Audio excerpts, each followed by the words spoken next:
লুটেরাদের চিনুন এবং বয়কট করুন। হাসনাত আব্দুল্লাহ বললেন, লুটেরা কারা তাদের চিনে রাখুন এবং প্রকাশ্যে বয়কট করুন। ক্ষমতায় না থেকেও যাদের ঋণ খেলাপি 26,000 কোটি টাকা, তারা ক্ষমতায় গেলে দেশটাকে কিভাবে খাবে তা আল্লাহই ভালো জানে।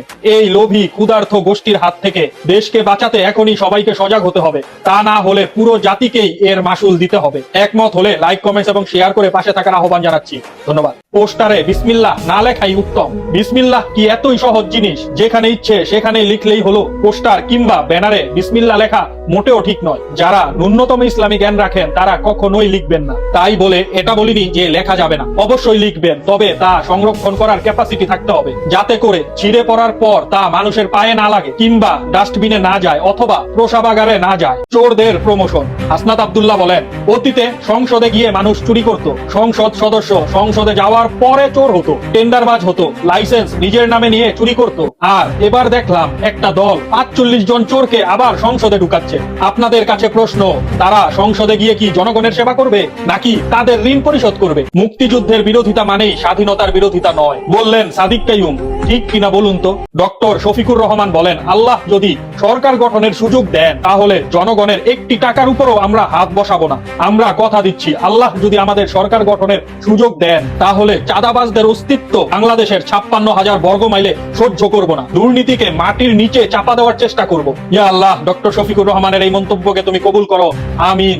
প্রিয় দেশবাসী, আপনারাই কমেন্টসে জানিয়ে যান কারা সরকার গঠন করলে আপনি মনে করেন বাংলাদেশ নিরাপদ, বাংলাদেশের জনগণ নিরাপদ। মায়ের দিকে খেয়াল রাখিস, ছেলেটাকেও কোলে নিতে পারলাম না, এইটাই কষ্ট। এই দুই লাইনের মাঝখানে যেই শূন্যতা, সেখানে আটকে আছে একজন পুরুষের সমস্ত পিতৃত্ব, সমস্ত স্বামিত্ব, সমস্ত মানবিক অধিকার। এভাবে আর কত তাজা প্রাণ ঝরে যাবে। জাগো বাঙালি জাগো, আমাদের অস্তিত্ব আমাদেরই রক্ষা করতে হবে। সংসদে কারা যাচ্ছে, ব্যাংক বাঁচাতে নাকি লুট করতে? হাসনাত আব্দুল্লাহ বলেন, মুরগির খাঁচা পাহারা দিতে যদি শিয়াল বসানো হয় ফল কি হবে তা সবাই জানে। আজ ঠিক সেই ছবিটাই দেখা যাচ্ছে। যারা ঋণ খেলাপি, ব্যাংক লুটের সাথে জড়িত, তাদেরকেই সংসদে পাঠানো হচ্ছে। দুর্নীতি ধরার দায়িত্ব দিয়ে লুটেরাদের হাতে আইন গেলে বিচার নয়, বরং লুট আরো পুক্ত হয়।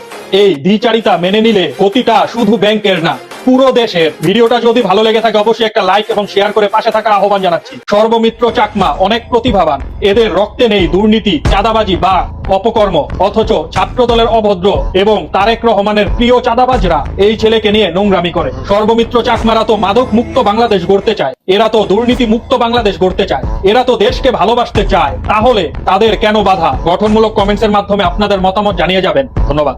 আমি নিশ্চিত হয়ে বলছি, যদি জামাত বা তাদের সমর্থিত কোনো দল ক্ষমতায় আসে, তবে কারো গাছের ফল বা খোয়ারের গরু, এমনকি ম্যানহোলের ঢাকনা কেউ লোপাট করতে সাহস পাবে না, বললেন আন্দোলিব রহমান পার্থ।